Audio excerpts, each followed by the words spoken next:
Bismillahirrahmanirrahim. Assalamualaikum warahmatullahi wabarakatuh. Perkenalkan, nama saya Hairul Mahfudin, kelas D Ekonomi Syariah semester 3. Di sini saya akan sedikit menjelaskan tentang sholat malam, sholat jenazah, puasa, zakat, menghitung zakat, dan menikah.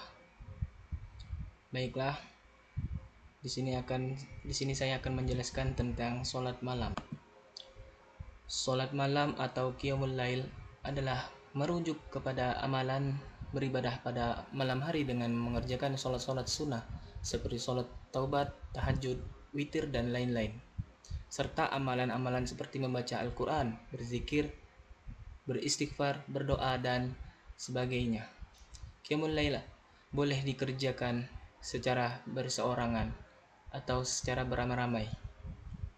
Banyak ayat Al-Quran dan hadis Nabi yang menerangkan tentang kelebihan bagi mereka yang mengerjakan ibadah qiyamul lail. Di antaranya ialah firman Allah Subhanahu wa taala. Maksudnya, dan bangunlah pada sebahagian dari waktu malam serta kerjakanlah sembahyang tahajud pada sebagai sembahyang tambahan bagimu. Semoga Tuhanmu membangkitkan dan menempatkanmu pada hari akhirat di tempat yang terpuji.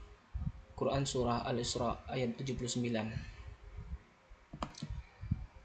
Selanjutnya, sholat jenazah. Hukumnya fardu kifayah, artinya kewajiban muslim akan gugur jika ada yang melaksanakannya di suatu tempat.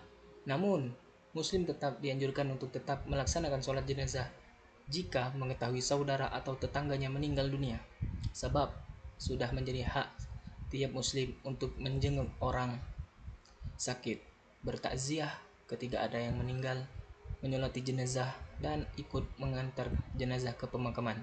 Sebelum melaksanakan sholat, ada baiknya perlu mengetahuinya. Sebelum melaksanakan sholat jenazah, ada baiknya perlu mengetahui tata cara, niat sholat jenazah, dan bacaan sholatnya. Selanjutnya, penjelasan mengenai puasa. Saum atau puasa bagi orang Islam adalah menahan diri dari makan dan minum serta segala perbuatan yang bisa membatalkan puasa, mulai dari terbit fajar hingga terbenam matahari dengan syarat-syarat tertentu. Untuk meningkatkan ketakwaan seorang muslim, berpuasa atau saum merupakan salah satu dari 5 rukun Islam. Saum secara bahasa artinya menahan atau mencegah. Saum dibagi menjadi 2 hukum, wajib dan sunnah. Berikut beberapa penjelasan mengenai tentang puasa. Puasa wajib atau saum. Saum yang hukumnya wajib adalah saum yang harus dikerjakan dan akan mendapatkan pahala. Kemudian jika tidak dikerjakan akan mendapatkan dosa. Saum wajib adalah sebagai berikut. Saum Ramadan. Yang kedua, saum karena nazar. Yang ketiga, saum kifarat atau denda. Yang keempat, saum qadha atau mengganti puasa. Yang kelima, saum sunnah. Selanjutnya, sedikit penjelasan mengenai tentang zakat. Zakat dalam segi istilah adalah harta tertentu yang wajib dikeluarkan oleh orang yang beragama Islam dan diberikan kepada golongan yang berhak menerimanya atau fakir miskin dan sebagainya. Zakat dari segi bahasa berarti bersih, suci, subur, berkat, dan berkembang. Menurut ketentuan yang telah ditetapkan oleh syariat Islam, zakat merupakan rukun ketiga dari rukun Islam. Selanjutnya, sedikit penjelasan mengenai tentang menghitung zakat. Contoh, zakat fitrah per orang 3,5 liter dikali harga beras di pasaran per liter. Contoh, harga beras di pasar rata-rata 10.000 per liter. Maka zakat fitrah yang harus dibayar per orang sebesar 35.000 jika dihitung dari segi berat. maka zakat fitrah per orang sama dengan 2,5 kg. Selanjutnya sedikit penjelasan mengenai tentang menikah.